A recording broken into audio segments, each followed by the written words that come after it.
Comment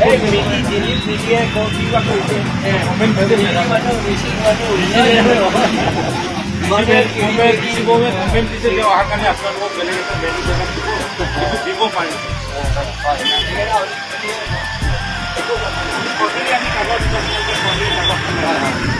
মোৰ নামতে মই কাগজ মোৰ নামতে যদি এৰেষ্ট কৰিলে মোক এৰেষ্ট নালাগে।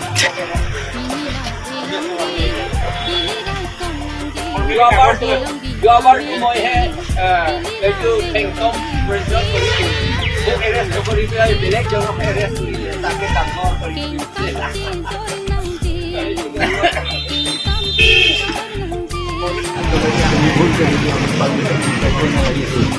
এতিয়া 144 CRPC নাই আইনটো চাওক হয়।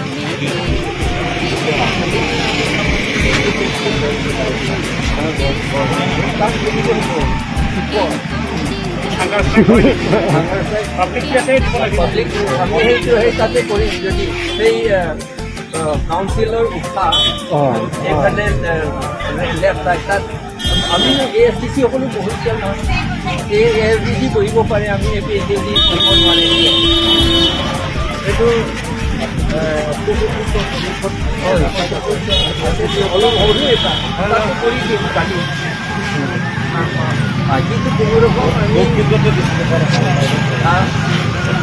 গভৰ্ণমেণ্ট কিন্তু ইমান ডাঙৰ আৰু দুখত তেওঁলোকে আচলতে BJP-সকলে বহুত ভয় কৰিছে আমাৰ এতিয়া ডিচি মেমৰ এতিয়াতো ইণ্টিৰিয়ৰ কিবা হৈ গ'ল আৰু এতিয়া কিন্তু আমাক এনেও কথা আৰে পুলিচসকলে আমাক দিলে, ডিচি নিদিয়ে। পুলিচে কৈছে যে ঠিক আছে এইটো ধৰিব পাৰে বুলি কৈছে, সেইকাৰণে SP আমাক দিলে। আৰু ডিচিয়ে কি জানে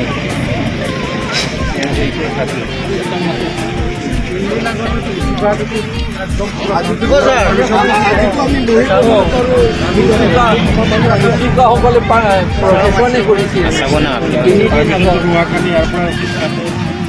আমাক কিয় পাৰ্মিশ্যন নিদিয়ে? আমি এইটো আৰ্টিকল 19 মতে, কনষ্টিটিউশ্যন আৰ্টিকল 19 মতে আপোনালোকে আমাক বাধা কৰিব নোৱাৰে। বাধা দিলে আপোনালোকে কনষ্টিটিউশ্যনটো ভাঙিছে। আপোনালোকে এপ্লাই কৰিব নালাগিছিল। আচলতে মইহে এপ্লাই কৰিলোঁ।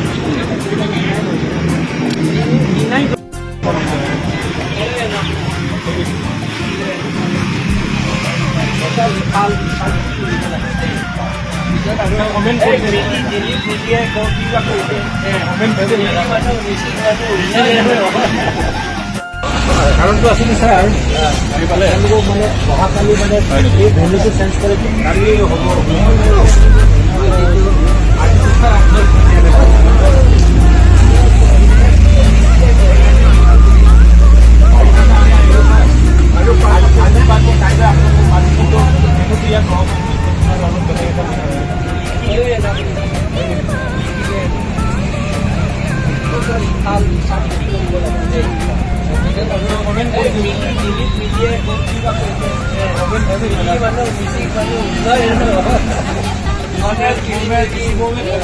অহাকালি আপোনালোকক বেলেগ এটা দিব পাৰিব।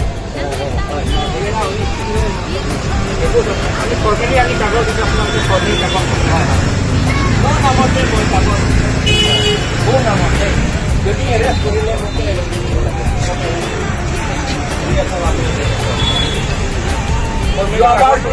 যোৱাবাৰটো মইহে এইটো একদম প্ৰয়োজন কৰি মোক এৰেষ্ট কৰি পেলাই বেলেগজনক এৰেষ্ট কৰিলে তাকে ডাঙৰ কৰি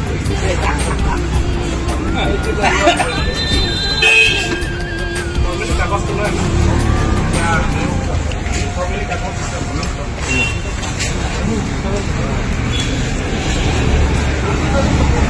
আমাৰ পিলি চাহাবৰ